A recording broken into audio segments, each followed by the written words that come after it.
నా పేరు వేముల శ్రీదేవి. నేను నందిగామ గ్రామంలో ఉంటాను. అయితే గత 5 సంవత్సరాలు బట్టి నేను సత్తెనపల్లిలో beauty parlour and tailoring shop నడుపుతా ఉన్నాను. అయితే ఈ క్రమంలో మాకు చంద్రగిరి శ్రీరాములు అనే వాళ్ళు మాకు పరిచయం అయ్యారు. వాళ్ళు మాతో బాగానే ఇలానే ఉంటా వాళ్ళు ఏం జరిగిందంటే మేము అక్కడ కింద షాపు వాళ్ళది, పైన షాపులో నేను ఉంటూ ఉంటే వాళ్ళకి మాకు ఫైనాన్సీగా లావాదేవీలు మొదలయ్యాయి. వాళ్ళకి మేము అమౌంట్ ఇవ్వాల్సి ఉంటే ఇచ్చేసాము.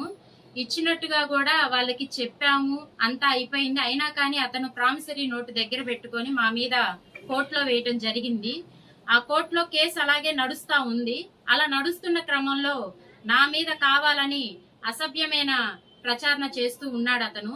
అలా చేస్తున్నా గానీ నేను 4 టైమ్స్ గ్రీవెన్స్ లో కేసు పెట్టాను అతని మీద. అలా కేసు పెట్టినా గానీ పోలీసుల వారు ఏకపక్షానగా వాళ్ళకెళ్లే 1 సైడ్ గా చేస్తున్నారు.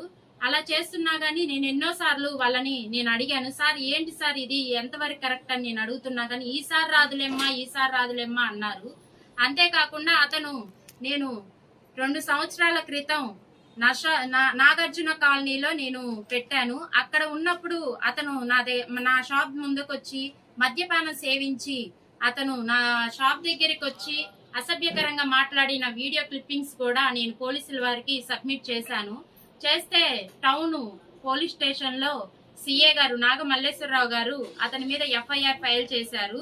తర్వాత మళ్ళీ ఇలాగే అతను వైఖరి మార్చుకోకుండా ఇలాగే వస్తూ ఉన్నాడు షాప్ దగ్గరికి. ఇలా నేను గ్రీవెన్స్ లో 4 టైమ్స్ పెట్టాను.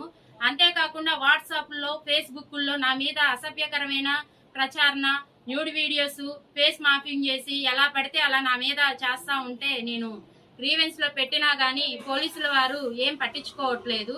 ఈ క్రమంలో ఇలా ఉండగా నేను నా పని నేను చేసుకుంటూ ఉంటుంటే ఒకరోజు 25వ తారీఖు 8:40 సాయంత్రం సమయంలో మా భర్త లేని సమయంలో మా ఇంటి మీదకి వచ్చి వాళ్ళ కుటుంబం మరియు 20 మంది మొత్తం మగవారు ఒక లేడీని తీసుకొని వచ్చి కారం మా మీద కొట్టి మా మీద దాడి చేయటం జరిగింది.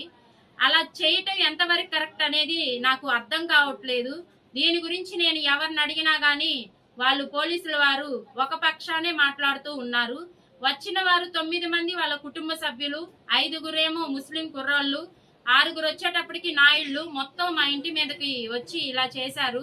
మగవారు లేని టైంలో ఒక మహిళని ఇలా దాడి చేయటం ఎంతవరకు కరెక్ట్ అనేది నాకు అర్థం కావట్లేదు. దీని గురించి ఎవరు ఏం ప్రశ్నించకుండా ఏం మాట్లాడట్లేదు. ఈ రోజు నా కుటుంబానికి జరిగింది ఇంకో కుటుంబానికి జరగదని ఎంతవరకు మీరు అనేది ఆలోచించండి కొంచెం. ఈ రోజు ఒక మహిళకే కాదు, ఇది కుటుంబంలో ఒక ఆడపిల్లలు, నాకు 2 ఆడపిల్లలు, ఒక మగ పిల్లగాడు. నా భర్తకి ఈ రోజు జీవనోపాధిగా వెళ్లేది. ఈ రోజు 30 రోజులు మా ఆయనకి బెడ్ రెస్ట్ చెప్పారు. చెయ్యంతా బెండు తీసి 15 మంది దాకా మీద పడి అలా కొట్టారు. కొట్టిన క్రమంలో మా ఆయనకి చెయ్యి కూడా ఫ్రాక్చర్ అయింది. అది MLC రిపోర్ట్ వచ్చింది. డాక్టర్ సర్టిఫికేట్ మన గవర్నమెంట్ హాస్పిటల్లోనే ఇచ్చారు. దీని గురించి నేను మహిళలందరితో కలిసి ఈ రోజు మీ ముందుకు రావటం జరిగింది.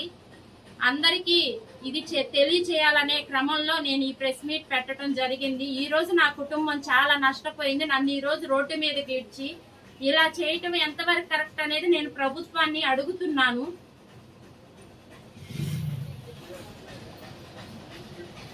ఈ క్రమంలో నాది అందరూ కలిసి పోలీసుల వారు పరిగణనలో తీసుకొని నాది కేసు అనేది వీరందరూ ఒక్కసారి తీసుకొని దాన్ని తగు న్యాయం చేయాలని పోలీసు వారిని నేను అడుగుతూ ఉన్నాను.